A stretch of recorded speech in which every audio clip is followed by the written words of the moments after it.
Ministerio de Educación. Les damos el saludo de la Dirección Técnica Normativa de Docentes a través de la señorita Betty Agüero Ramos, a quien está a cargo de ella, y en esta ocasión vamos a hacer la explicación o la exposición respecto a procesos administrativos disciplinarios para que tengan la debida información cada uno de los miembros de las comisiones permanentes y especial de procesos administrativos disciplinarios de la región Cusco. ¿De acuerdo? Bueno, vamos a empezar tenemos unas diapositivas que le hemos preparado para que ustedes puedan estar debidamente informados. Es una presentación, digamos, bastante ligera, con aspectos principales. Empecemos haciendo una referencia al concepto del proceso administrativo disciplinario.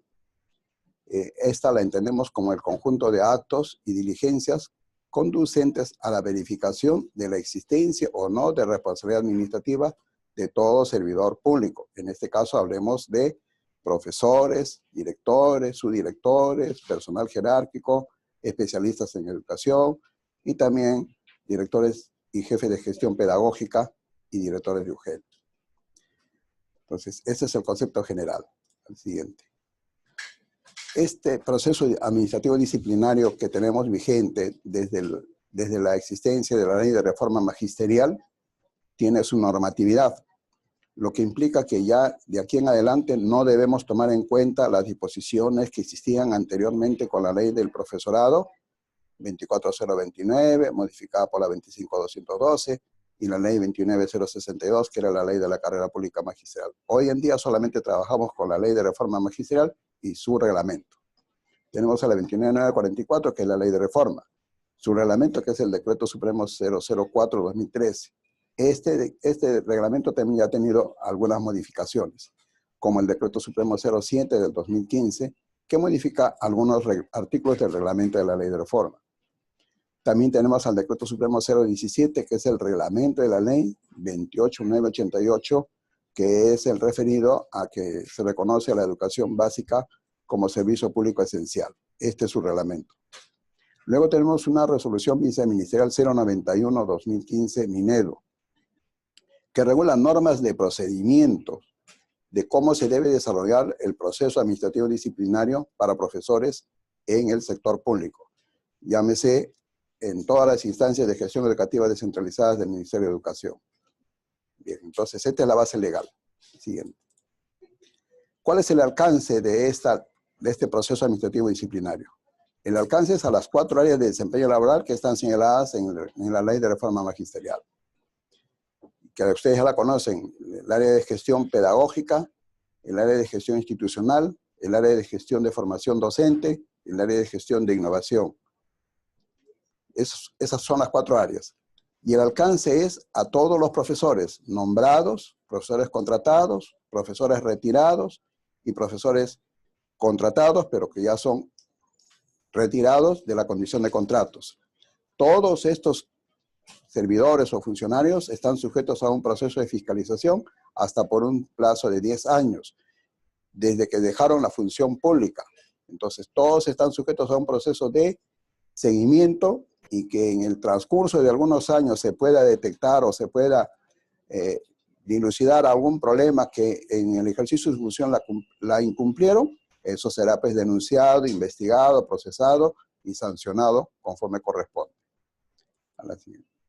Luego tenemos que, a diferencia de las normas anteriores de la Ley del Profesorado y de la Ley de Reforma de la Carrera Pública Magisterial, me refiero a la 24029, 25212, 29062, esta Ley de Reforma Magisterial 29944 tipifica las faltas disciplinarias en que pueden incurrir el personal docente de las 4 áreas de desempeño laboral. Entonces, ahora sí tenemos cuál es la tipificación de las faltas para poder determinar la sanción que corresponda. Tenemos, por ejemplo, las faltas que son leves, las faltas que son no leves, las faltas graves y las faltas muy graves. Y tenemos que, por ejemplo, la falta leve está referida a una amonestación escrita. No existe ahora ya amonestación verbal, Si va a haber amonestación, esa es escrita. ¿Cómo es esa condición de ser escrita? Es a través de una resolución que dispone la amonestación escrita. Y eso se registra también en el escalafón. Luego tenemos las faltas no leves, que se refiere a unas sanciones que pueden ser de suspensión, de 1 hasta 30 días, ¿no? De 1 hasta 30 días. Y esto también está circunscrito a que un director de institución educativa puede sancionar al personal docente que depende de su institución educativa, ya sea con amonestación escrita o con suspensión hasta por 30 días. Las faltas en las que puede incurrir el docente de una institución educativa están señaladas en el artículo 81 del reglamento de la Ley de Reforma Magisterial. Esas que están señaladas en ese artículo son las únicas por las cuales el director de institución educativa puede sancionar a un docente de institución educativa, con una amonestación, como repito, o con una suspensión de 1 a 30 días. ¿Por qué? Porque se trata de faltas leves y faltas no leves. Pero si existiera alguna falta que es considerada como no leve, pero que no está señalada en el artículo 81 del reglamento de la Ley de Reforma, entonces en este caso ya la denuncia tendrá que ser elevada a la instancia de gestión educativa descentralizada, en este caso a la UGEL. Y el jefe de personal evaluará la investigación que corresponde para poder determinar si la sanción debe ser de amonestación escrita o suspensión de 1 a 30 días. Repito una vez más, siempre que se trate de tipificación de faltas que no están señaladas en el artículo 81, que es solamente para el director de institución educativa. Luego tenemos las faltas graves, que esa es causal de cese temporal de 31 días hasta 12 meses. Esas faltas que son graves sí están tipificadas expresamente en el artículo 48 de la Ley de Reforma Magisterial. Pero también puede ser que el docente incurra en una infracción, y en cuyo caso estamos hablando del Código de Ética de la Función Pública. Si el docente incurre en una infracción de las que están tipificadas en el artículo 6, 7 y 8 de la Ley del Código de Ética de la Función Pública, entonces es esa denuncia que se formule contra este profesor por una infracción al Código de Ética, para determinar su gravedad, se utilizará el artículo 78 del reglamento de la Ley de Reforma Magisterial, donde se habla de la calificación de la gravedad de la falta. Y de acuerdo a esa calificación de la gravedad de la falta, es que ustedes van a determinar que esa falta es grave, y esa falta grave tiene pues un mínimo y un máximo en cuanto a la sanción. Como repito, el mínimo es 31 días y el máximo 12 meses. Luego tenemos la falta muy grave, que está tipificada también en el artículo 49 de la Ley de Reforma Magisterial, y que en este caso es causal de sanción de destitución. Tanto la falta grave como la muy grave, en ambos casos siempre es previo proceso administrativo disciplinario. Siempre previo proceso administrativo disciplinario.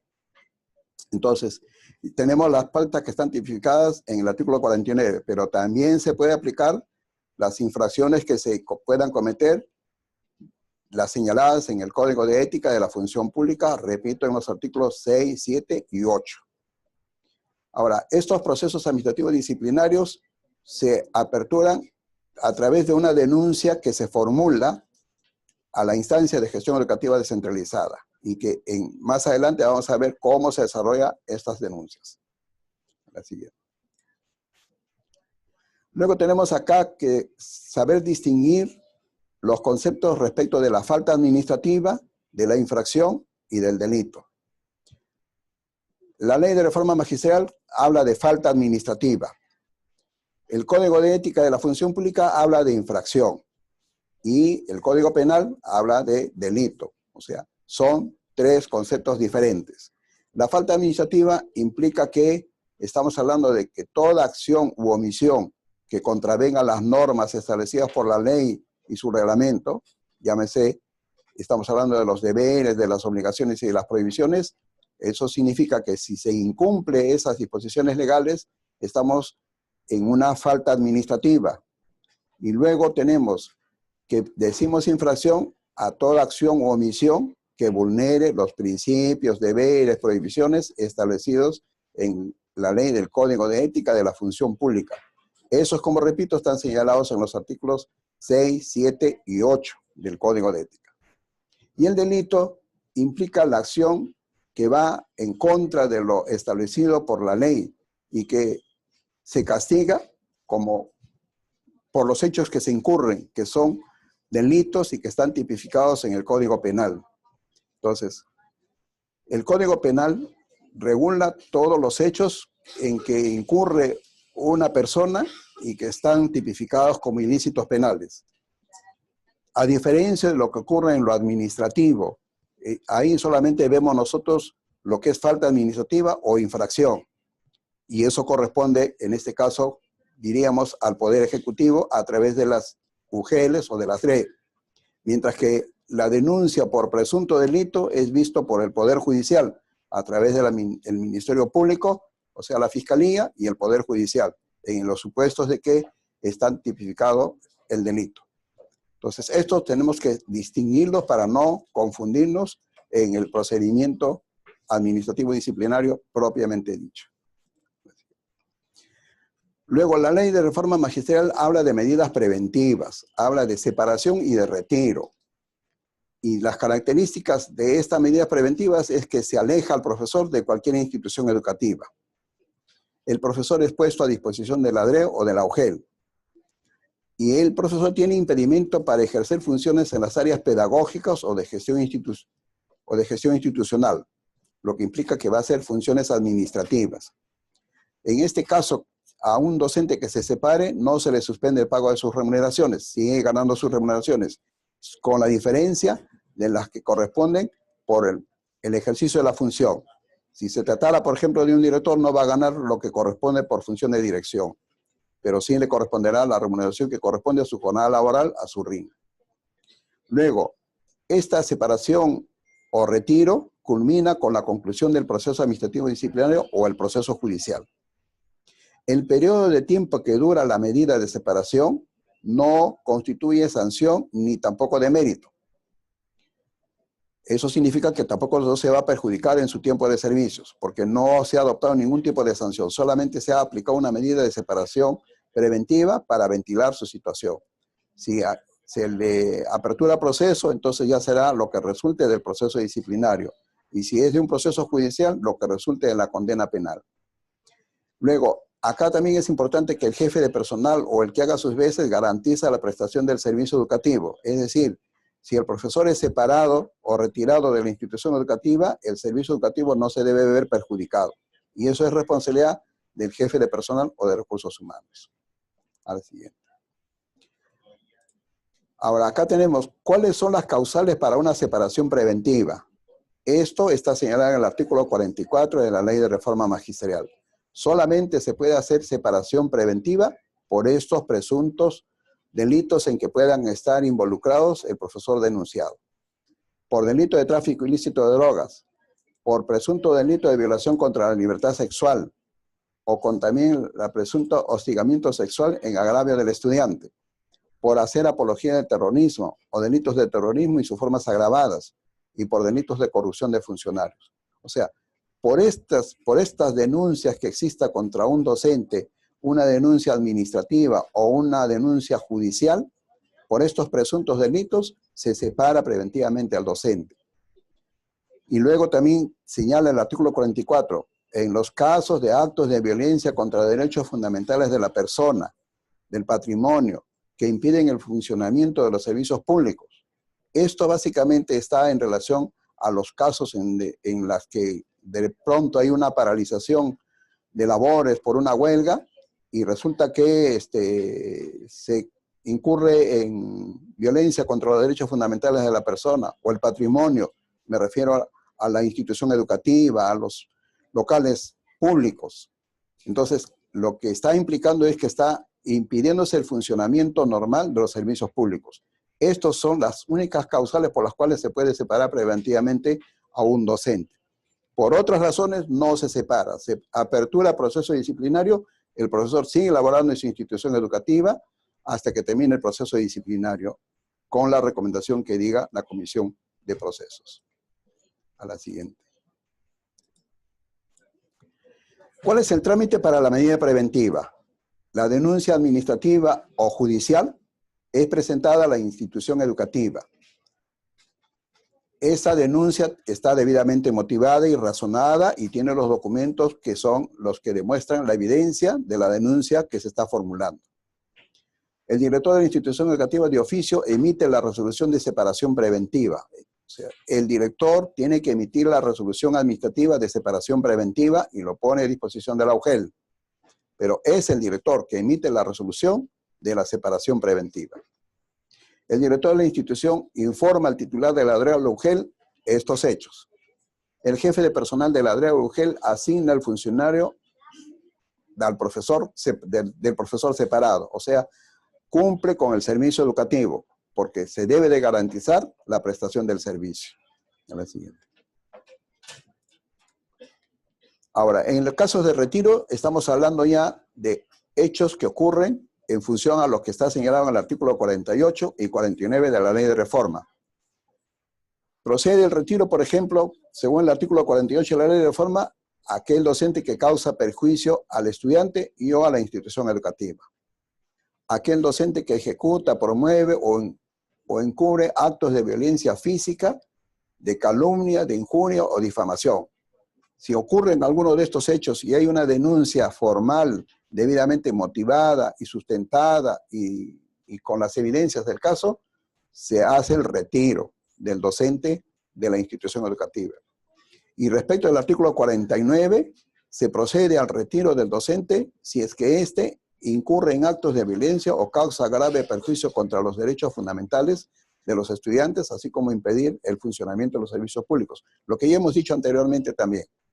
Luego, el maltrato físico y psicológico al estudiante, o el hecho que realice conductas de hostigamiento sexual y actos que atenten contra la integridad, indemnidad y libertad sexual. O sea, estos son presuntos delitos.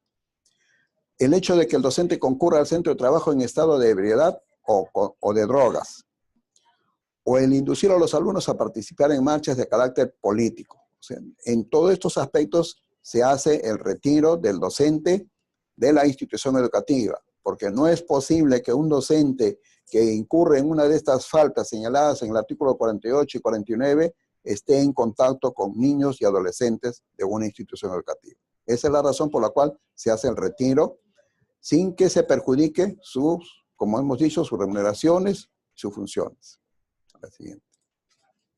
El trámite del retiro. La denuncia administrativa se deriva a la Comisión de Procesos Administrativos Disciplinarios. La Comisión de Procesos recomienda al titular de la ADREA o la UGEL el retiro. Se evalúa los hechos y la pertinencia. El titular de la ADREA o la UGEL emite la resolución de retiro. O sea, el titular de la ADREA o la UGEL emite la resolución de retiro. El jefe de personal de la ADREA o la UGEL asigna funciones al profesor separado, respecto del profesor separado. O sea, en este caso también es responsabilidad del jefe de personal o de recursos humanos garantizar la prestación del servicio educativo. La siguiente. La investigación de denuncias por la comisión permanente o comisión especial.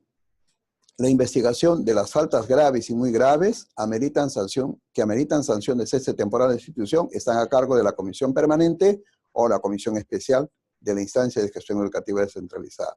Las que califican las denuncias que les sean remitidas, debiendo derivar a la autoridad competente las que constituyen faltas leves o no leves. Esto significa que si hay alguna denuncia que se le ha alcanzado a la Comisión Permanente de Procesos y al hacer la investigación correspondiente concluye que no hay mérito a que se considere que sea falta grave o muy grave, sino que se considera que es una falta leve o no leve, entonces, como hemos dicho, las faltas leves y no leves no se necesita apertura de proceso disciplinario. Entonces, en este caso, la comisión va a informar al titular de la entidad que en estos casos solamente amerita una amonestación o una suspensión, en cuyo caso el titular de la entidad derivará al jefe de recursos humanos para que proyecte la resolución de amonestación o de suspensión, de ser el caso, porque no se llegó a determinar que hay falta grave o muy grave para aperturar proceso disciplinario. Ahora, las faltas graves o muy graves están a cargo de las comisiones, como hemos dicho, permanentes o especiales. ¿Cuáles son los casos que investiga la comisión permanente? Cuando existen denuncias respecto de un profesor, de un personal jerárquico, de un subdirector, de un director de institución educativa y de un especialista en educación. Todas estas denuncias que hayan contra estos servidores de las 4 áreas de desempeño laboral, en estos casos es la Comisión Permanente de Procesos Administrativos y Disciplinarios que es la que va a atender estos casos. Pero sin embargo existe también la Comisión Especial, y la Comisión Especial es designada por resolución de la Dirección Regional de Educación, mientras que la Comisión Permanente de Procesos Administrativos es conformada por las unidades de gestión educativa local, para los cargos que ya hemos mencionado. Y en todo caso, para la Comisión Especial, estos solamente atienden las denuncias que existan contra el jefe de gestión pedagógica o el director de gestión pedagógica, que en este caso es de la DRE. Y también contra el director de la UGEL. O sea, contra estos funcionarios, quien atiende o resuelve las denuncias contra estos funcionarios es la Comisión Especial. Por los otros casos es la Comisión Permanente.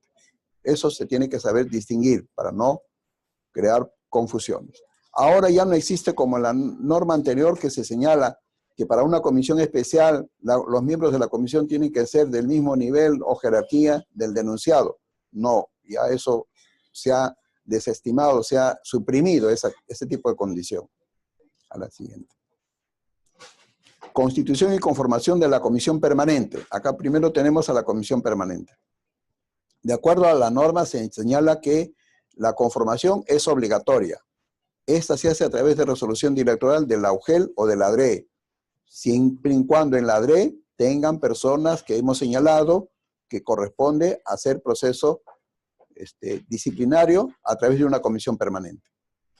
Y la comisión está integrada, dice, por 3 miembros titulares y 3 miembros alternos. ¿Cuáles son estos miembros?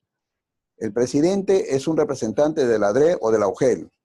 Y el otro miembro es el secretario técnico, que es un representante de la oficina de personal. No es el jefe de personal, sino es una persona que es representante de la oficina de personal. Pero esto, la norma dice que debe ser un profesional en derecho, quien desempeña sus funciones de manera exclusiva y a tiempo completo para la comisión.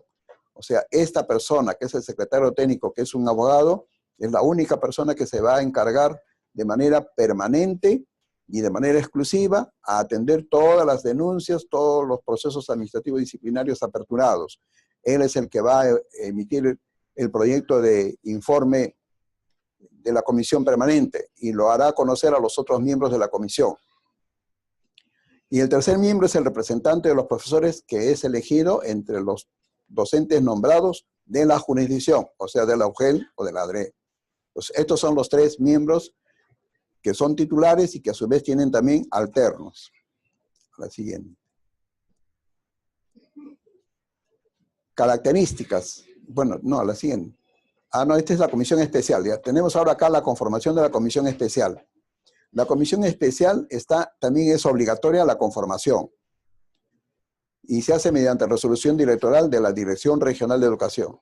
Y está integrada por 3 miembros titulares y también 3 miembros alternos.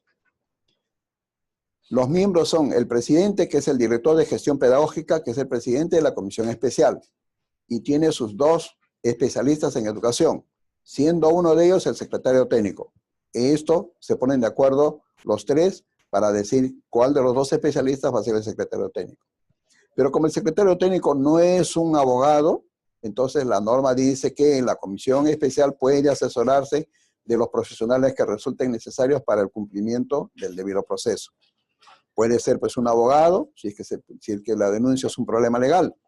Si la denuncia es un problema económico, presupuestario, tendrá que ser pues un contador o un economista. Y si el problema es de infraestructura, será pues un ingeniero. Entonces, por eso la norma dice de los profesionales que resulten necesarios. Eso es lo que pueden hacer. Ahora, estas comisiones, su vigencia es de 2 años. La vigencia es de 2 años. Por supuesto que una vez que están constituidas las comisiones, puede que en el camino alguno de los miembros deje de prestar funciones en la UGEL o en la DRE, en cuyo caso se reemplaza pues con el alterno o se designa a otra persona que reemplace al titular. Y el alterno podría hacer las funciones de titular y en todo caso un tercero podría hacer las funciones del alterno. Pero de todas maneras se debe de cubrir la ausencia de uno de los miembros. Pero eso no significa que el nuevo miembro, sus funciones es de ahí para adelante por 2 años. No, la vigencia, los 2 años es de la emisión de la conformación de la comisión. Lo que le estoy diciendo es que en el camino puede ser que sea necesario reformular a la comisión, a los integrantes de la comisión. Eso es lo que sería. A la siguiente. Luego tenemos en el caso de la comisión permanente que el representante de los profesores debe ser un docente elegido entre todos los docentes nombrados de la jurisdicción. Esto implica que asume la responsabilidad el jefe de personal de la instancia de gestión. Hace la convocatoria el responsable de personal y luego se conforma un comité electoral. Luego se hace la elección de los titulares y alternos ya, a través de propuestas de la convocatoria que puede el gremio sindical que exista en una región o en una UGEL presentar a sus candidatos. Pero eso significa que este gremio ha efectuado una elección interna de entre todos sus agremiados para hacer la propuesta de 1, 2 o 3 personas para que sean los candidatos a ser titulares o alterno. Pero aparte se pueden presentar docentes que no son agremiados y ellos también tendrían todo el derecho de poder ser elegidos, elegir y ser elegidos. La oficina de personal obviamente tendrá que señalar un día para las tachas en el supuesto de que pueda haber alguno que tenga impedimento, entonces eso se presenta y se analiza y si es necesario retirarlo se retira y se quedan solamente con los que están habilitados. Luego la oficina de personal señala el día para la elección. Puede señalar que sea en una institución educativa, en 2 o en 3 instituciones educativas, donde se pueda desarrollar la elección y el sufragio. Y también señala el horario. Luego de eso sí ya tenemos el sufragio y de acuerdo al sufragio tenemos a los que obtienen la mayor votación. Y con eso se considera quién será el titular y quién será el alterno. Para estos casos, los que participan en la elección, se dice la norma que es por mayoría simple, lo que no significa que tenga que ser pues el 50% más uno de los docentes nombrados, sino que lo que se busca es que los representantes de los profesores sean por elección, no, digamos, propuestos de manera directa, lo que nosotros conocemos a dedo. No, esa es la idea, superarla. Entonces, con eso se superaría los inconvenientes. Pero eso es una obligación de la instancia de gestión educativa descentralizada, porque de lo contrario, no puede funcionar una comisión con personas que son propuestas, pero no han sido elegidos. Bien, siguiente. El proceso administrativo disciplinario tiene todas estas etapas: la denuncia, la calificación, el proceso administrativo disciplinario, la investigación, la resolución de la sanción, la ejecución de la sanción y los recursos impugnativos. Entonces, este procedimiento es una consecuencia, una secuencia del proceso disciplinario. A la siguiente. Ya estamos con... La presentación y calificación de la denuncia, bueno, es a través de la mesa de partes, tiene un plazo, luego el titular de la DRE de la UGEL también tiene un plazo y lo deriva a la comisión, este también tiene un plazo para que haga la investigación. Estamos hablando de la investigación donde se va a emitir el informe preliminar para definir si se debe aperturar proceso disciplinario o no se debe aperturar. El informe preliminar va a decir pues, si se instaura o se archiva, o se dice que es falta leve o no leve. Luego el titular de la UGEL o de la DRE tiene 5 días de plazo para emitir la resolución de instauración de proceso. A la siguiente.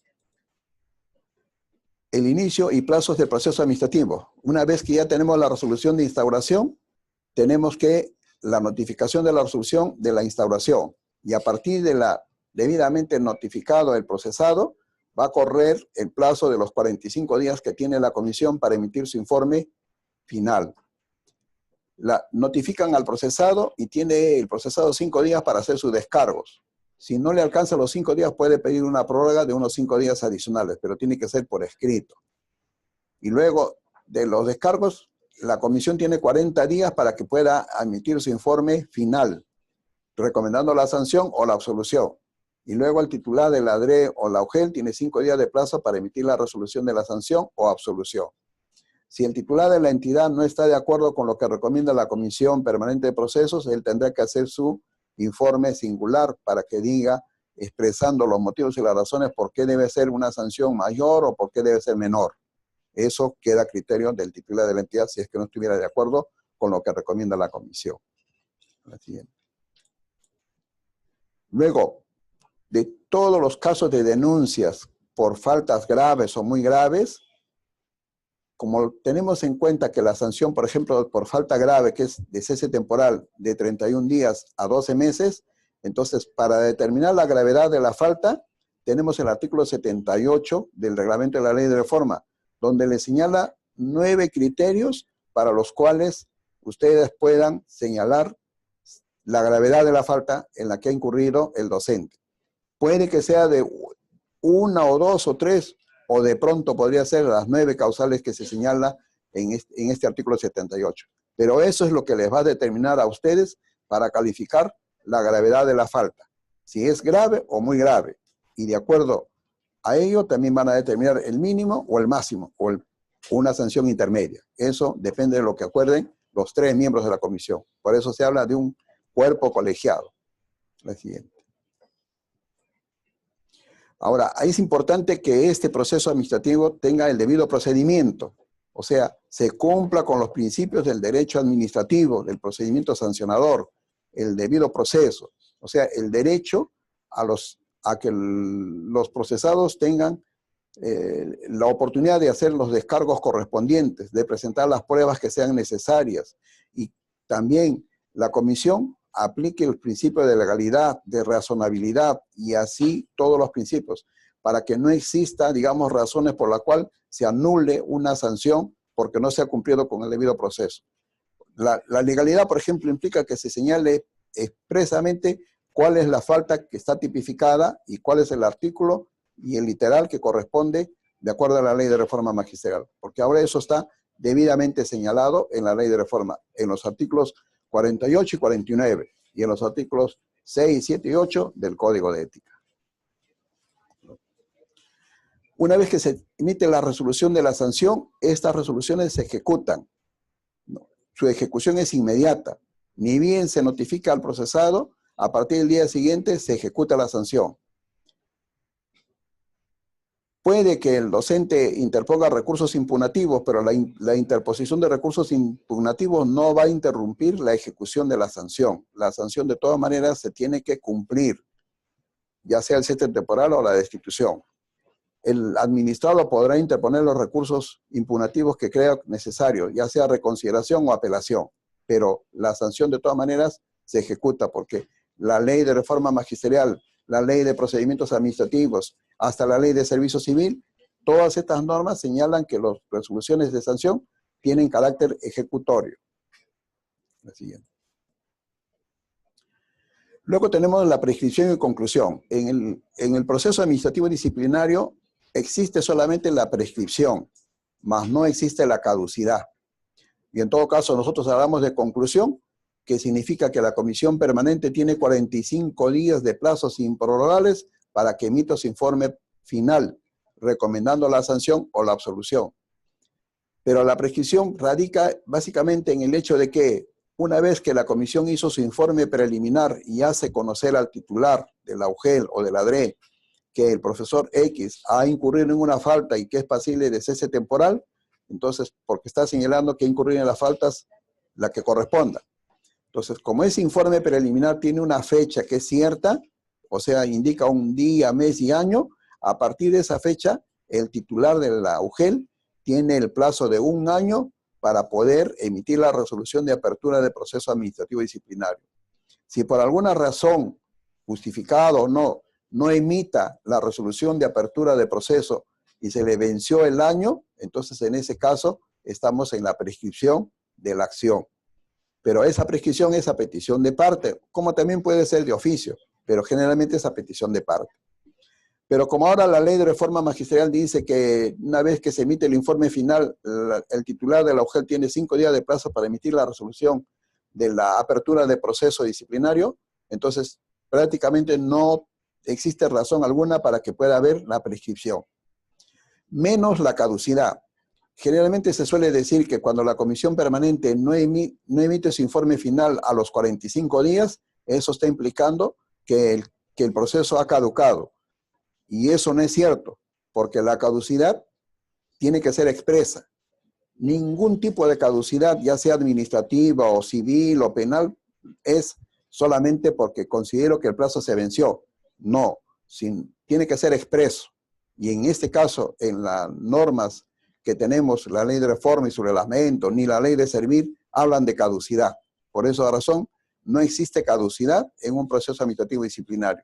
Lo que puede existir es que si la comisión no emite su informe dentro de los 45 días, que son improrrogables, existe en todo caso responsabilidad funcional de los miembros de la comisión por no emitir su informe dentro del plazo que señala la ley, en cuyo caso ellos serán pasibles de una denuncia y de un proceso disciplinario y probablemente de una sanción por negligencia en el desempeño de sus funciones. Pero su informe, así sea emitido a los 50 o 60 días, tiene la validez legal que le corresponde.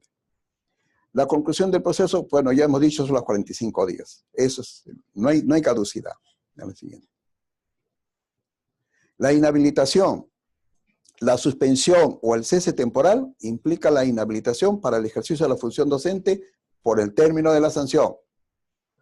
Eso significa que la inhabilitación por un cese temporal es que el docente no puede trabajar en ninguna instancia de gestión educativa descentralizada del ámbito nacional por el tiempo que dure la sanción. Si a un docente se le sanciona siendo director, y entonces él dice, bueno, si me está sancionando como director, entonces dame trabajo como profesor. Eso tampoco no es procedente, porque la sanción es por la función pública que desempeña, y la inhabilitación implica el periodo de la sanción, o sea, del cese temporal, que abarca a la función pública donde comprendemos en todo caso al director o profesor, ya sea como docente o como directivo. Y algunos casos dicen, en todo caso, contrátame como profesor, ya que me ha sancionado como profesor o como director, contrátame como profesor, y se va a otra UGEL. Y como ahora ya tenemos un sistema integrado a través del Nexus o del SUB, eso lo detectamos fácilmente, así que eso no procede. La destitución también inhabilita el desempeño de la función pública hasta por 5 años, salvo que se traten de los delitos que están señalados en el artículo 44 de la Ley de Reforma Magisterial, en cuyo caso, aquel docente que es condenado por los delitos que se señalan en el artículo 44 de la Ley de Reforma, esa persona no regresa nunca más a la función pública docente, básicamente a la función pública docente. Y por resolución judicial también hay inhabilitaciones, que señala el artículo 36 del Código Penal, pero las condenas penales, también eso para poder decidir la situación laboral del docente, se tiene que ver que si la condena penal es por el ejercicio de la función pública, suponiendo que sea, por ejemplo, abuso de autoridad contra un director de institución educativa, y el Poder Judicial lo condena a 1 año de pena privativa de la libertad, pero suspendida, porque no es más de 4. En ese caso, el delito de abuso de autoridad es un delito que está referido a la función pública, o sea, como director de institución educativa. Ese delito afecta a la administración pública porque ha perjudicado el servicio educativo. Entonces, en ese caso, lo que procede es la destitución automática sin proceso administrativo disciplinario. Procede la destitución automática. Pero si el delito fuera, por ejemplo, una estafa que ha incurrido un profesor o un director contra una tercera persona, que no tiene nada que ver con el servicio educativo, pero ha sido condenado por delito doloso. En ese caso, dice la norma, que la Comisión Permanente de Procesos Disciplinarios se evaluará si se debe de cesar temporalmente o se debe de destituir. Entonces, eso sí no hay destitución automática, porque no está en función, el delito no está en relación a su cargo que desempeña, ni afecta a la administración pública. Siguiente. Bien, eso sería la explicación que hemos hecho brevemente, sumariamente, de un proceso administrativo disciplinario, y ahora dejamos un cuarto intermedio para los efectos de las consultas que nos hagan ustedes por escrito, y estaremos atentos para atenderlos. Y acá me acompaña el doctor Andrés Izaguirre para que también absuelva algunas consultas de las que ustedes nos formulen, que estamos gustosos de atenderlos.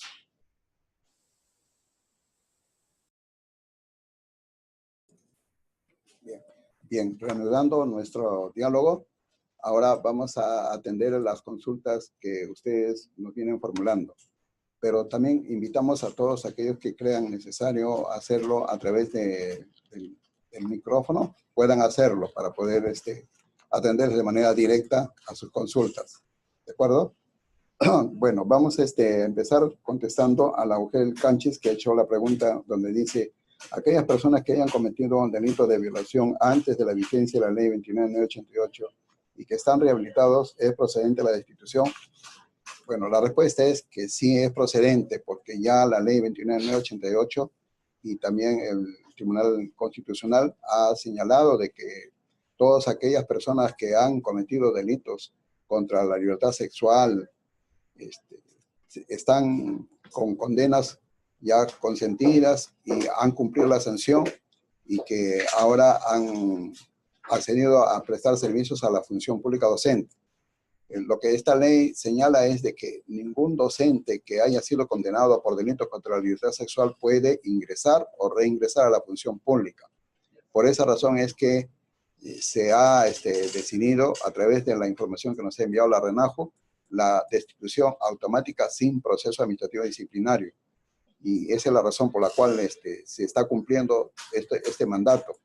Y en ese sentido, no es pues posible, señala el Tribunal Constitucional, que podamos tener a un docente que ha incurrido en este tipo de delitos y que presuma que se ha resocializado, lo que es bastante imposible que ello ocurra, razón por la cual da, digamos, autoriza el hecho a través de sus fundamentos de que se puede separar a un docente que aún habiendo cumplido la condena y está rehabilitado, no deba de prestar servicios en la función pública docente.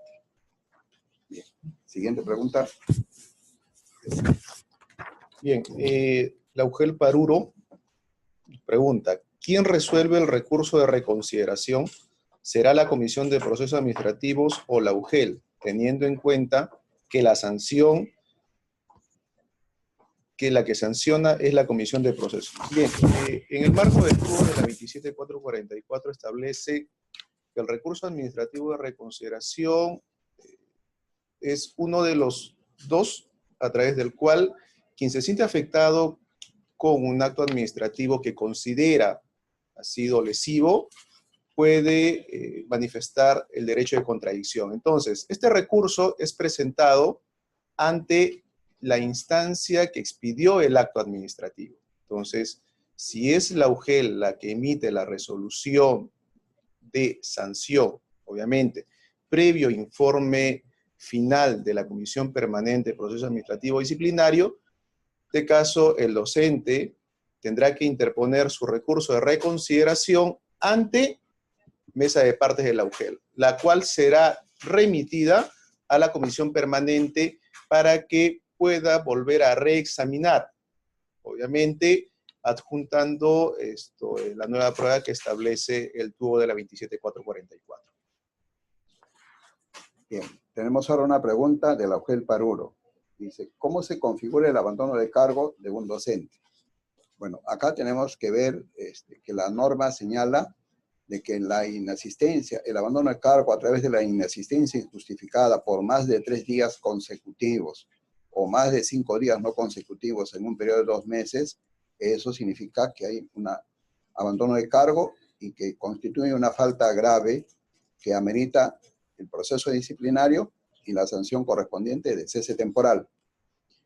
En estos casos tenemos que ver que el director de la institución educativa tiene la obligación de emitir el parte de asistencia diario a la UGEL. Y si tiene a un docente que está en esta inasistencia por más de 3 días consecutivos, entonces tiene que informar a la UGEL. Esa es su responsabilidad del director de la institución educativa. Y la UGEL remitirá esta denuncia a la Comisión Permanente de Procesos Disciplinarios para que haga la investigación correspondiente y emita el informe preliminar y recomiende la apertura de proceso administrativo disciplinario. puede ser que en algunos casos, por ejemplo, el docente ha inasistido más de 3 días consecutivos y de pronto justifica la inasistencia aduciendo que estuvo delicado de salud, adjuntando los documentos médicos que señala la Ley de Modernización de la Salud. Eso, lo único que puede hacer es atenuar la gravedad de la falta.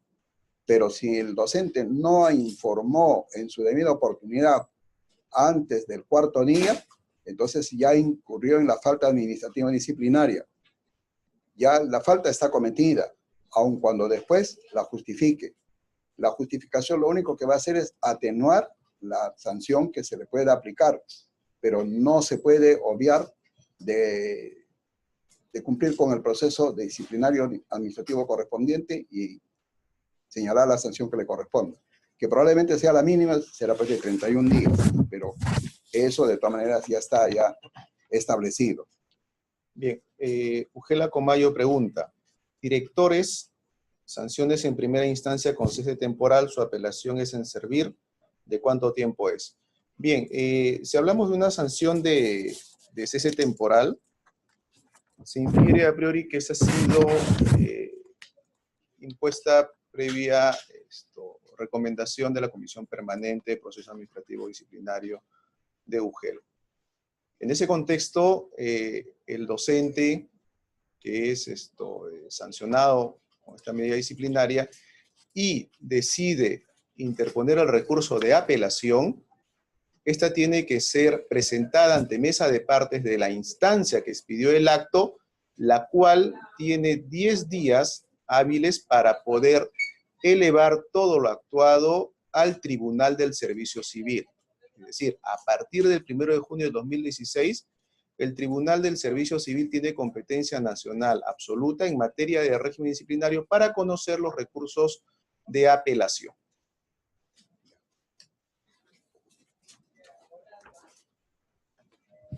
Bien, acá ahora Naugel Canchis pregunta, ¿el profesor destituido tiene derecho a percibir los beneficios laborales?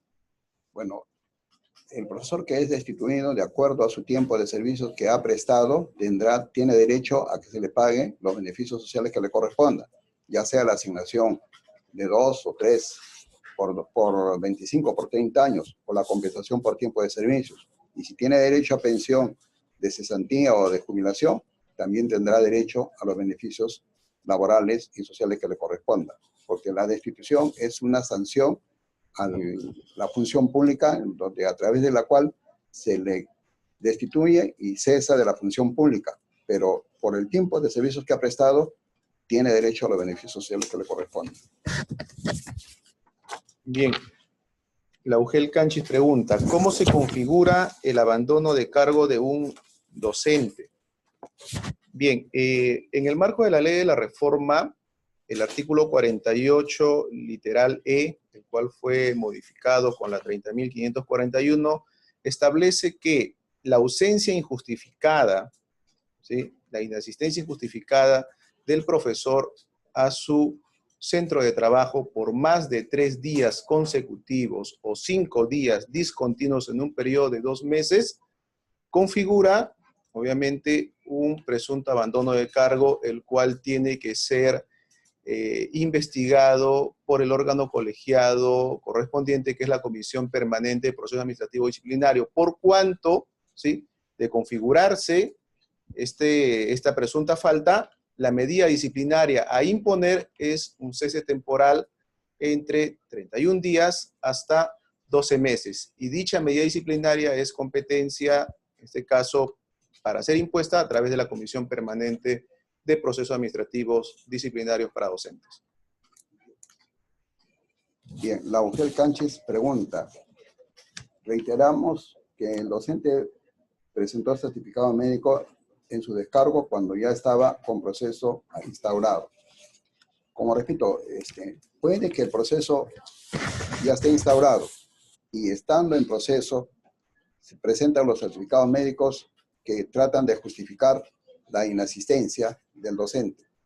Lo único que puede hacer es que en este caso, como repito, si ya el director de la institución educativa, después del 3.º día, o sea, el 4.º, 5.º o 6.º día, formula la denuncia ante la UGEL es porque no ha justificado su inasistencia de esos días el profesor. Y en este caso estamos hablando de que la falta ya está cometida. Posteriormente presenta los certificados médicos. Lo que hacen los certificados médicos es atenuar la gravedad de la falta. Como ya les he señalado, el artículo 78 les indica hasta 9 conceptos por los cuales ustedes pueden determinar la gravedad de la falta. Vale decir, para ver si es falta grave o muy grave. Eso es por un lado. Y por otro, ¿cuál es el mínimo o el máximo que señala la norma en cuanto a un cese temporal? Si la norma dice 31 días mínimo hasta 12 meses, entonces, de acuerdo a la falta que ha cometido la persona, hay que ver también si ha sido reincidente o no es reincidente. Entonces, de acuerdo a eso, lo que pueden hacer es atenuar la falta. Si, por ejemplo, estarían por recomendar 6 meses, de pronto puede decir que no sea 6 meses, que sea 1 mes o 2 meses. Eso depende de los criterios que han utilizado, que están señalados en el artículo 78 del reglamento de la ley de reforma. Eso sería, pero no se puede, digamos, absolverlo de ninguna manera. Ya la falta está cometida. Bien, Ugel Canchis pregunta, ¿cuáles son los medios probatorios para acreditar el maltrato físico a estudiantes?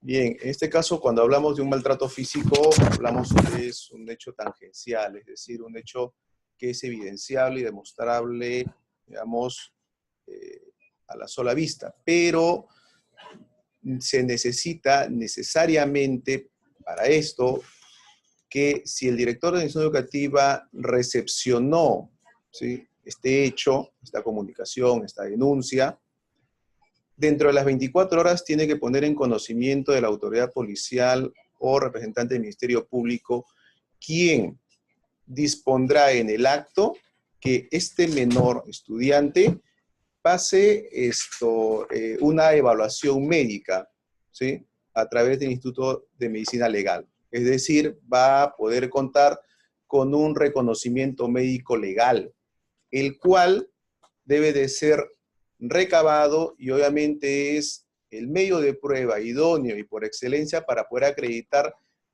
que se le ha cometido un daño en su integridad al estudiante. La comisión no va a evaluar los días, ¿sí?, que el médico le puede dar, obviamente, de prescripción facultativa para poder recuperarse del daño. Lo que va a evaluar en este caso la comisión permanente es que efectivamente se cometió el hecho, ¿sí?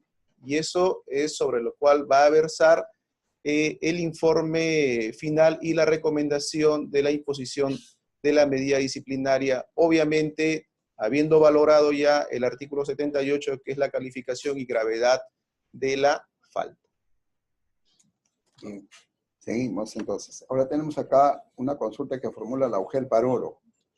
Dice, ante la existencia de una denuncia penal y que la Fiscalía formaliza la investigación por violación sexual, la Fiscalía notifica directamente al UGEL. ¿Corresponde al UGEL determinar la separación preventiva o al director de la institución educativa? En razón a que la instancia donde pone en conocimiento es la UGEL. Bueno, en los supuestos de que existan denuncias penales contra un profesor por delito contra la libertad sexual, contra un menor de edad, un estudiante, obviamente la instancia de gestión educativa descentralizada tiene que también adoptar sus medidas, en este caso hacer la separación preventiva y formular la denuncia correspondiente y presentarla ante la Comisión Permanente de Procesos Disciplinarios para poder hacer la investigación que corresponde. Porque en estos casos estamos que el proceso administrativo disciplinario lo que va a velar es por la conducta negativa del docente, que es lo que va a investigar, más no los hechos que puedan haber ocurrido, que son los ilícitos penales, en este caso la violación contra la libertad sexual.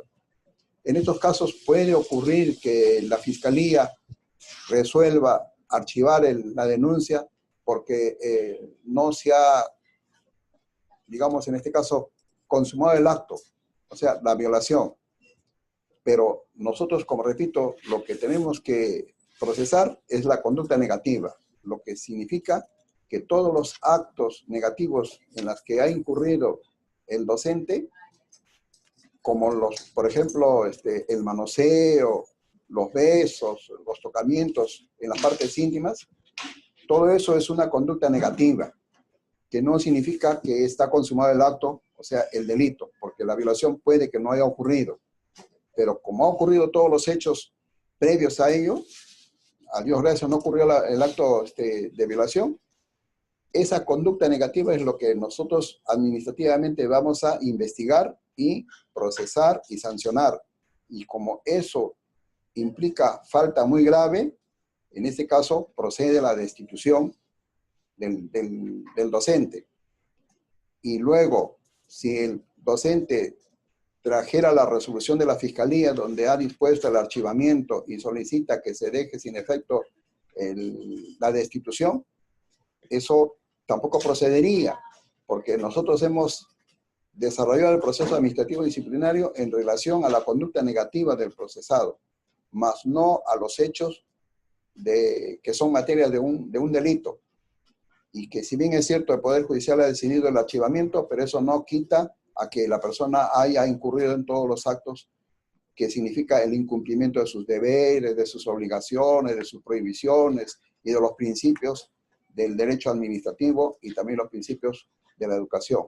Por esa razón es que la destitución en estos casos se ratifica y se confirma. No se puede modificar esa resolución solamente porque el Ministerio Público dispuso el archivamiento de una denuncia penal.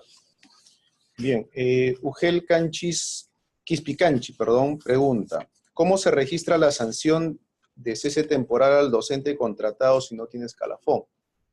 En efecto, previo proceso administrativo disciplinario y expedía la resolución que impone una medida disciplinaria o una sanción contra un docente contratado, la consecuencia jurídica frente a su vínculo, a su vinculación contractual con el Estado, es que se pasa a resolver el contrato.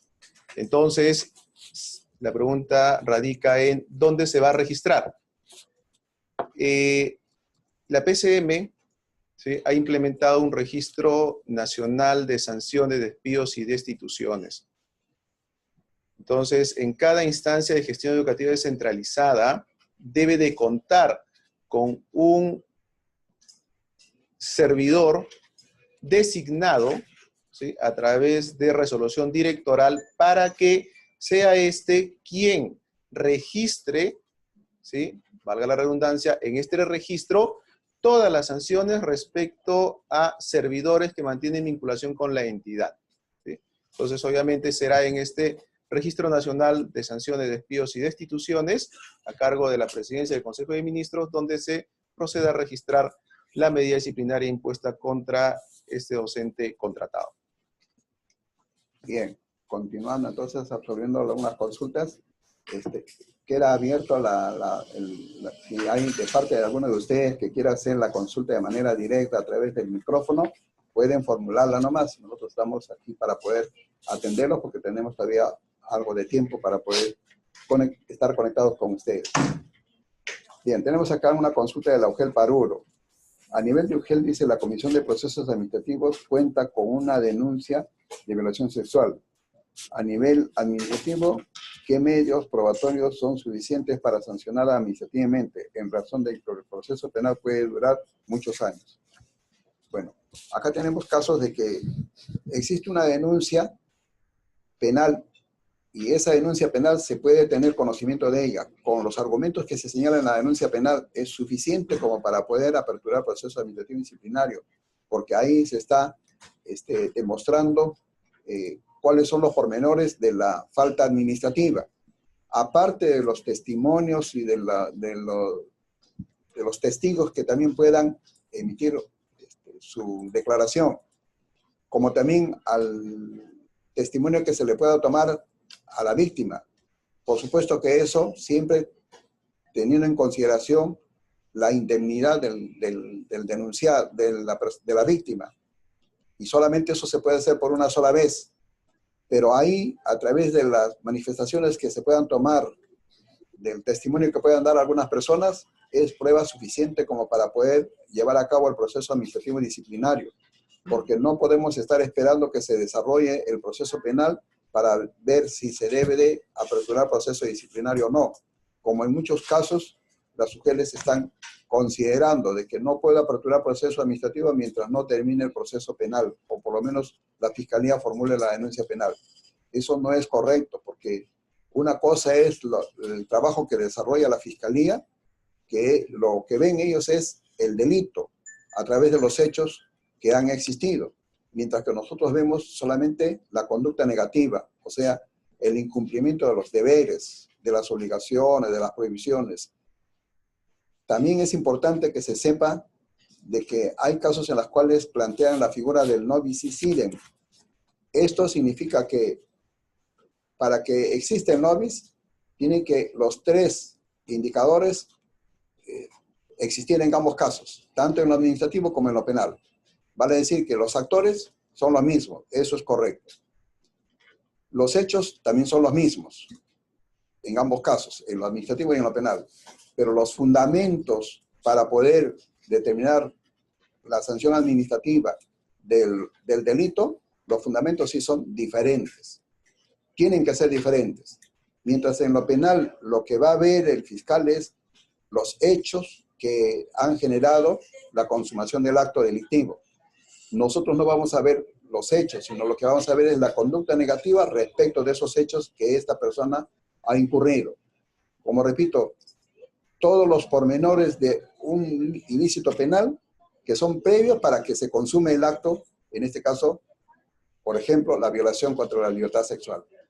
Eso es lo que nosotros evaluamos, y por eso es que los fundamentos en lo administrativo en ningún caso deberían estar señalando el delito de violación. No debemos mencionar esa palabra porque eso es lo que no estamos procesando administrativamente.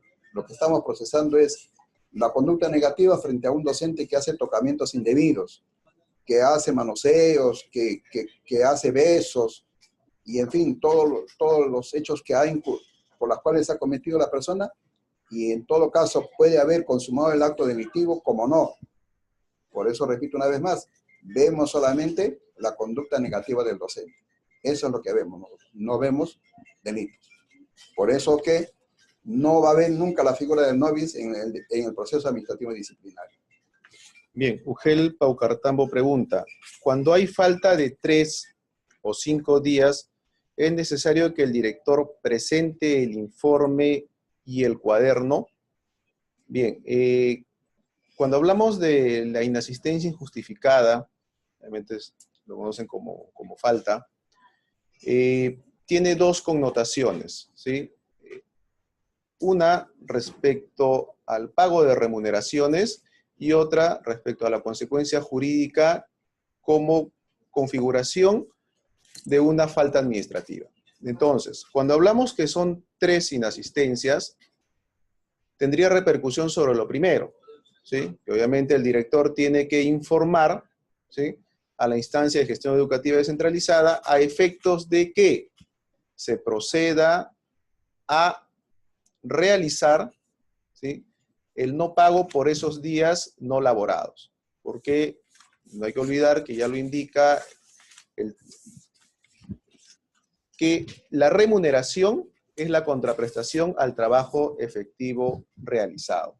Entonces, cuando hablamos que es de 5 días, cuando son 5 días, ahí tendría ya configurada los dos escenarios. El primero, el descuento, obviamente por la labor no realizada, y el segundo, que estaríamos ya ante la configuración de un presunto abandono de cargo que obviamente es pasible de una medida disciplinaria de cese temporal. Como ya se dijo, entre 31 días hasta 12 meses.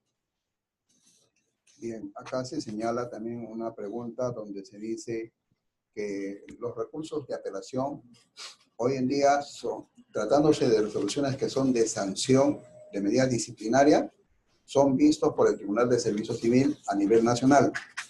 Específicamente este caso de sanciones disciplinarias es visto por el Tribunal de Servicio Civil que funciona acá en la ciudad de Lima. Todos los recursos de apelación. Eso significa que cuando se presenta el recurso de apelación, la UGEL recepciona y con el oficio correspondiente remite todos los actuados. O sea, la resolución de la sanción con sus antecedentes y no tiene por qué emitir ninguna opinión técnica ni legal sobre procedencia o improcedencia. Solamente lo que tiene que hacer es verificar que el recurso de apelación se haya presentado dentro del plazo legal, o sea, dentro de los 15 días desde que ha sido debidamente notificado el docente sancionado. Y corresponde al Tribunal de Servicio Civil resolver el recurso de apelación. Para eso, una vez recepcionado el recurso de apelación, va a señalarle un expediente, un número de expediente, y va a comunicar al interesado, o sea, en este caso al apelante, de cuál es el número de registro que tiene su recurso de apelación y que ellos son los que lo van a resolver. Por supuesto que ellos se toman su tiempo también de acuerdo a su carga laboral para poder resolver los recursos de apelación, pero de acuerdo a la ley de procedimiento administrativo se señala que deben ser dentro de 30 días útiles desde la fecha que ha sido recepcionado el expediente con todos sus antecedentes. Bien, Ugela Comayo pregunta, ¿constancias de atención de salud es válido para justificar la jornada laboral? Entendemos de la pregunta justificar toda la jornada laboral, es decir, sus 6 horas pedagógicas en la institución educativa. Bien, hay que tener en cuenta algo, que el servidor tiene derecho, obviamente, a recibir una atención médica en un establecimiento de salud, ¿sí? Por algo, obviamente, está debidamente asegurado. Entonces, si hablamos de una constancia de atención, ¿sí?, estaríamos ante 2 escenarios. El primero, que obviamente es consecuencia de una cita, ¿sí?, de una programación previa. Entonces, si es consecuencia de una cita, yo debo de comunicar a mi director que tal día y a tal hora yo voy a tener una atención médica. Entonces, el director tiene que evaluar el permiso, ¿sí?, que obviamente tiene que ser con un tiempo de prudencia como para que el docente pueda llegar a tiempo a su atención médica. Y obviamente el docente debe de retornar a la institución educativa al término, siempre y cuando todavía esté dentro de el desarrollo de su jornada laboral. No es que yo voy, me atiendo a las 10 de la mañana y mi atención médica duró 20 minutos y como docente yo regreso al día siguiente. No, yo debo de retornar. Ahora bien, el segundo escenario sería si me sucediera dentro del desarrollo de mi jornada laboral alguna contingencia que requiera una urgente atención. Yo debo de pedir el permiso correspondiente indicando a dónde me voy a trasladar, ¿sí? Y obviamente al término de la atención médica por emergencia, ya no sería por consultorio, porque no es una cita, sino sería por emergencia, yo debo de retornar si me encuentro todavía dentro de mi jornada laboral. Bien. Ahora acá tenemos una consulta de la UGEL Picancha. Dice, al docente contratado se le puede imponer cese temporal aun cuando ya no labora en la UGEL. Bueno, los docentes contratados que durante el ejercicio de su función como docente contratado puedan haber incurrido en alguna falta administrativa disciplinaria, obviamente en esos casos se debe aperturar el proceso administrativo disciplinario, llevar a cabo el proceso y la comisión emitir el informe final recomendando la sanción. En el supuesto que recomienden una sanción de cese temporal, pues obviamente eso es su función, porque de todas maneras tiene que decir que esa falta que ha cometido amerita una sanción y eso hay que culminarlo. La UGEL emitirá la resolución de la sanción y entonces entramos a la etapa de la ejecución de la sanción. Entonces, en este caso, si el docente que era contratado, por el periodo que fue contratado, se le ha sancionado con un cese temporal de 3 meses y en el momento en que se emite la resolución ya no presta servicios como docente contratado, pues obviamente cuando ocurra su reingreso o su nueva contratación o su ingreso como docente nombrado, se aplicará la resolución de la sanción, o sea, se ejecutará. Sin embargo, tenemos que tener presente que de acuerdo a la ley de procedimientos administrativos, al texto único ordenado, las resoluciones tienen carácter ejecutorio, pero esto puede significar que la resolución de la sanción no se ha ejecutado y han pasado 2 años, porque no hay forma de cómo ejecutarlo. Entonces, en este caso, entramos a la figura de el hecho de que ya no se puede ejecutar, o sea, de la inejecución de la resolución por haber transcurrido el plazo de 2 años.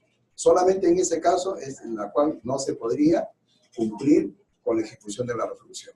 Pero por lo demás, si antes de ese periodo esta persona ingresa a trabajar como contratado o como nombrado en la función docente, en ese momento se ejecutará la resolución de la sanción.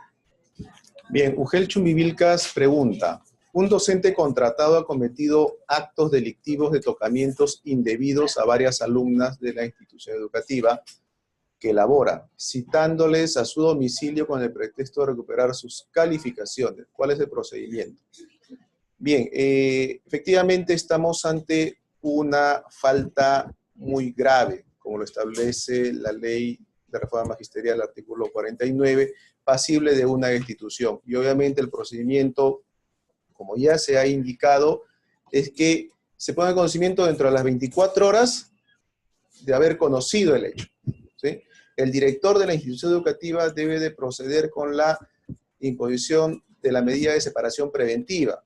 De repente su duda es que ese hecho lo cometió fuera de su jornada de trabajo, fuera del local escolar, pero no hay que olvidar que él sigue siendo docente y los hechos que él cometa, que configuren delito, tienen implicancia e incidencia en su relación jurídica, contractual con su empleador, que en este caso es el Estado. Entonces, el director debe de proceder a separarlo preventivamente, poner en conocimiento de la instancia de gestión educativa descentralizada y obviamente la comisión, proceder con el desarrollo de todo el procedimiento administrativo disciplinario, y obviamente es causal de la imposición de la más alta sanción, que es la de destitución. Bien, se nos hace una consulta en el sentido de que a través de la página web, de una página web, de un servidor, se ha publicado un decreto sindical regional, a través de la cual se acuerda de que se deben adoptar algunas medidas de coerción, como es el de no permitir el ingreso de maestros a instituciones educativas en los programas educativos, como fortalecimiento pedagógico o de intervención pedagógica, ELA, semáforo de escuela, acompañamiento pedagógico y otros. Y se invoca también a que se pongan banderolas en las instituciones educativas y que se ordene el cumplimiento y restricto de este acuerdo regional.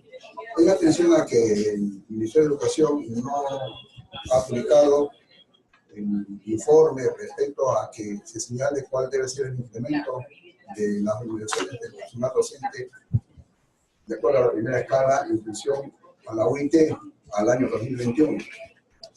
Bueno, en estos casos hay que señalar que una vez verificado la verosimilitud de este tipo de documento, en todo caso se estaría cometiendo algún tipo de incumplimiento de funciones en función a la ley de reforma magisterial de su reglamento. Porque si la persona que suscribe este decreto regional, sindical regional, está incumpliendo los principios de la ley de reforma magisterial, que es el de probidad, que está señalado en el artículo 2, el literal A, pero también estaría incurriendo en el literal A del artículo 48, que son faltas graves, que son pasibles de denuncia y de proceso administrativo disciplinario por el incumplimiento de las leyes, en este caso de la ley de reforma magisterial y también de su reglamento. Pero también existe el hecho de que en estos casos se está actuando por acción porque se está desconociendo ciertas normas legales de la ley de reforma y su reglamento. Pero también el hecho de que al docente que pueda ser afiliado al gremio o no afiliado al gremio de una institución educativa o de varias instituciones educativas de cumplimiento, digamos, a este decreto sindical regional, también estaría incurriendo en falta administrativa disciplinaria, que son faltas graves, que están señaladas en el artículo 48 y 49 de la ley de reforma magisterial, en cuyo caso corresponderá a la instancia de gestión educativa descentralizada correspondiente formular la denuncia correspondiente contra los que resulten responsables para que se lleve a cabo la investigación, el proceso administrativo disciplinario y eventualmente la sanción que pueda corresponder. Se señala, por ejemplo, entre otras cosas, es porque no se publica el informe de cómo debe ser la gradación de los incrementos de remuneración. Se entiende de que esto está en relación a unas normas que ha emitido el Ministerio de Educación para que se conforme una comisión y haga el estudio técnico correspondiente. Estas normas, que son emitidas por el Ministerio de Educación, corresponden a actos de administración y no son actos administrativos. Y los actos de administración son decisiones del Ministerio de Educación y que en este caso necesita pues, que se lleve a cabo las coordinaciones necesarias con los sectores correspondientes involucrados, porque esto no es un tema que se pueda resolver en una semana o en 2 semanas, por eso es que la norma misma señala que tiene un plazo de 150 días útiles, y eso recién está por vencer el 18 de julio del presente año. Entonces, en ese sentido, lo menos que se puede decir es que las instancias de gestión educativa descentralizada tienen que tomar debida nota sobre el incumplimiento de funciones en las que puedan incurrir los profesores o las personas que dirigen los gremios sindicales correspondientes. Tienen que tener el debido cuidado en no incurrir en este tipo de faltas que agravian el interés de la institución educativa y del servicio educativo.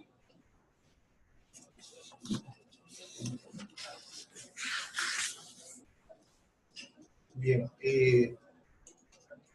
Ugel Canchi pregunta, un docente ha hecho uso máximo de 2 años de licencia. Posterior a ello se le ha notificado para su reincorporación y no se ha reincorporado. ¿Cuál es el procedimiento a seguir?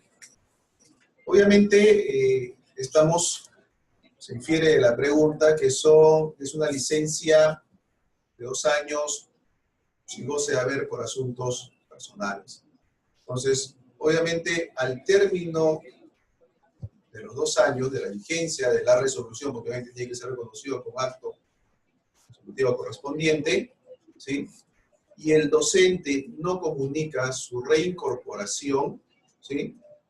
Ante las ausencias injustificadas que superen los 3 días, ¿sí? Porque ahí no vamos a estar ante el escenario que se reincorporó y se volvió a ausentar. Estamos hablando de que al término de la sanción, perdón, de la licencia, el docente no se reincorpora, significa que el director de institución educativa deberá de comunicar, ¿sí?, el presunto abandono de cargo en el cual está incurriendo el docente que ha estado en uso de una licencia sin goce de haber y al término de la misma no se ha reincorporado a su servicio. Y obviamente la comisión permanente procederá con el desarrollo del procedimiento de acuerdo a lo que establece la ley de reforma y la resolución viceministerial 091 del año 2015, hasta la culminación con la imposición de una medida disciplinaria de cese temporal y la graduación, como ya se ha dicho, teniendo en cuenta el artículo 78 de la ley de reforma,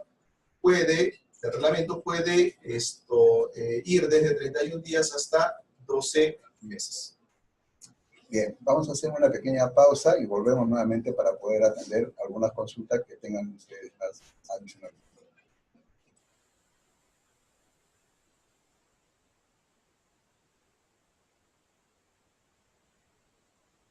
La Ugel Paucartambo pregunta, ¿la tratativa para contratados y nombrados es lo mismo en caso de separación preventiva? Obviamente, el procedimiento para la separación preventiva ya está establecido en el artículo, en lo referido a medida preventiva, artículo 44 de la ley de reforma magisterial, y obviamente no hace distingo entre un docente nombrado y un docente contratado, ¿sí? La medida preventiva está la separación, ¿sí?, y el retiro. La separación la realiza, en este caso, su jefe inmediato, que es el director de la institución educativa. Bien, Ugel Quispicanchi pregunta, ¿durante la permanencia a disposición de la Ugel de un docente se le puede pagar las asignaciones temporales? Obviamente que no, solamente percibe su RIN de acuerdo a su jornada laboral y de acuerdo a su escala magisterial. No se le puede remunerar por asignaciones temporales porque estas vienen acopladas al carácter de efectividad, es decir, tiene que estar realizando, digamos, si fuera encargatura, el cargo, desempeñarlo efectivamente, si fuera el tema de ruralidad, estar en la institución educativa considerada rural y también considerada E y B. Bien. La UGEL Calca nos hace dos preguntas. La primera dice, ¿cuáles serán los medios probatorios para acreditar la concurrencia en estado de ebriedad de una persona a la institución educativa? Dado que el dosaje es casi imposible hacerlo porque primero el policía se niega a hacerlo si no hay orden judicial o de parte del Ministerio Público. Y otro es, de estos hechos incurren en lugares distantes de lo imposible constituirse en el momento o en el día. Bueno, en estos casos, lo que tenemos que aquí evaluar es que el docente llega a la institución educativa en estado de ebriedad. Eso se observa.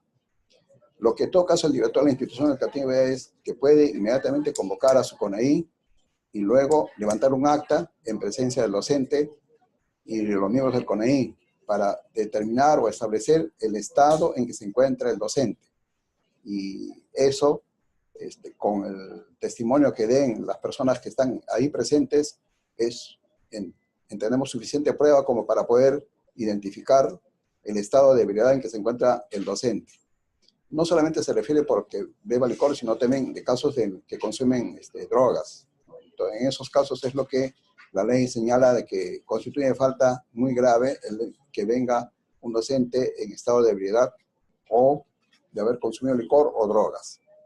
Eso es lo que tendría que hacer. La otra que pregunta también la UGEL Calca dice, y vuelve a reiterar, ¿no?